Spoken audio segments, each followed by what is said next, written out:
আসসালামু আলাইকুম, hello viewers. তো পিক্সেল অ্যাপ দিয়ে কিভাবে থাম্বনেল ডিজাইন করবেন সেই প্রসেসটি কিন্তু দেখিয়ে দেব। পুরো ভিডিওটি কন্টিনিউ করবেন এবং এই ভিডিওতে লাইক করবেন। তো ইউটিউবের জন্য এবং ফেসবুকের জন্য যারা থাম্বনেল এডিট করতে চান বা এডিট করতে পারছেন না, তারা কিভাবে একটি সুন্দর থাম্বনেল এডিট করবেন সেই প্রসেসটি দেখিয়ে দিব। তো বেশি কথা বাড়াবো না, চলুন চলে যাই মোবাইল স্ক্রিনে। তো বন্ধুরা, চলে এসেছি মোবাইল স্ক্রিনে। আসার পর এখান থেকে পিক্সেল যে অ্যাপসটি আছে সেই অ্যাপসটি কিন্তু ওপেন করে নেব। দেখতে পাচ্ছেন ওপেন করে নেওয়ার পর এখান থেকে আপনি ওকেতে ক্লিক দিবেন। তো ওকেতে ক্লিক দেওয়ার পর নিউ টেক্সট নামের যে অপশন আছে সেখানে ক্লিক দিবেন। ক্লিক দেওয়ার পর ডিলিট অপশনে গিয়ে ডিলিট করে দিবেন। তারপর এখান থেকে আমি গ্যালারি থেকে একটি ছবি সিলেক্ট করব। সেই যেই ছবি দিয়ে আমি থাম্বনেলটা এডিট করতে চাই সেই একটি ছবি সিলেক্ট করে দেবো এবং এটি ফুল স্ক্রিন করে দেবো।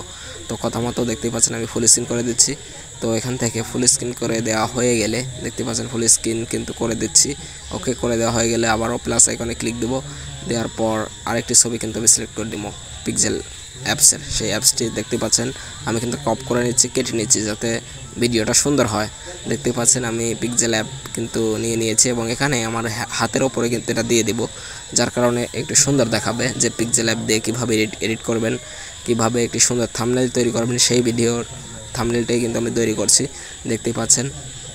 ওকে, এখান থেকে আমি আরেকটি ছবি সিলেক্ট করে দেব। তো দেখতে পাচ্ছেন আমি আরেকটি ছবি সিলেক্ট করে দিচ্ছি। আমার থাম্বনেইলের যে ছবিটি আমি তৈরি করেছি, যে থাম্বনেইলটা তৈরি করেছি ইউটিউবের জন্য, সেই ছবিটি কিন্তু সিলেক্ট করে দিচ্ছি। দেখতেই পাচ্ছেন। তো সিলেক্ট করে দেওয়ার পর এখান থেকে প্লাস আইকনে ক্লিক করে আবারও একটি ছবি সিলেক্ট করে দিচ্ছি, থাম্বনেইলের ছবি। তো এটা একটু ছোট করে দেব। ছোট করে দেওয়ার পর একদম টিক মার্কে ক্লিক করে টিক মার্ক করে দেব। দেওয়ার পর এটা একটু ছোট করে দেব যাতে দেখতে সুন্দর লাগে এবং ওইটার মতো লাগে। দেখতেই পাচ্ছেন। তো বন্ধুরা, দেখতেই পাচ্ছেন আমি এটা ছোট করে দিয়েছি। ছোট করে দেওয়ার পর আমার কিন্তু কাজ শেষ। এখন এখান থেকে আমাকে কিন্তু কিছু টেক্সট অ্যাড করতে হবে। আমি কিভাবে টেক্সট অ্যাড করব পুরো ভিডিওটি কন্টিনিউ করেন এবং এই ভিডিওতে লাইক করতে পারেন যাতে নেক্সট ভিডিও আপলোড করলে সবার আগে আপনি পেয়ে যান। তো দেখতে পাচ্ছেন আমি টেক্সটে ক্লিক দিয়ে দেবো। তো টেক্সট অ্যাড করার জন্য কিভাবে অ্যাড করতে হবে দেখতেই পাচ্ছেন আমি অ্যাড করতেছি। পুরো ভিডিও সঙ্গে থাকুন এবং এই ভিডিওতে লাইক করে দিন। দেখতেই পাচ্ছেন আমি কিন্তু এটা লিখে দিচ্ছি। লিখে দেওয়ার পর ওকেতে ক্লিক দেব। ওকেতে ক্লিক দেওয়ার পর এটা নিচে নিয়ে আসবো। নিচে নিয়ে আসার পর এটা কিন্তু একটু বড় করে দিব।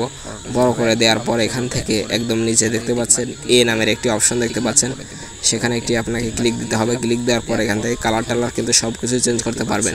তো দেখতে পাচ্ছেন আমি জায়গা মতো বসিয়ে দিচ্ছি। বসিয়ে দেওয়ার পর এটা কিন্তু আসলে ডিজাইন করব, আসলে ফন্ট অ্যাড করব এবং সুন্দর সুন্দর ফন্ট বানাবো। দেখতে পাচ্ছেন আমি এটা স্টাইল করে দিচ্ছি এবং ফন্ট অ্যাড করে একটি ফন্ট সিলেক্ট করে দিচ্ছি। তো স্ট্রোকে ক্লিক করে আমি স্ট্রোকটা বাড়িয়ে দেব। তো এখান থেকে যে কালারটি দেবেন সেই কালার কিন্তু হয়ে যাবে।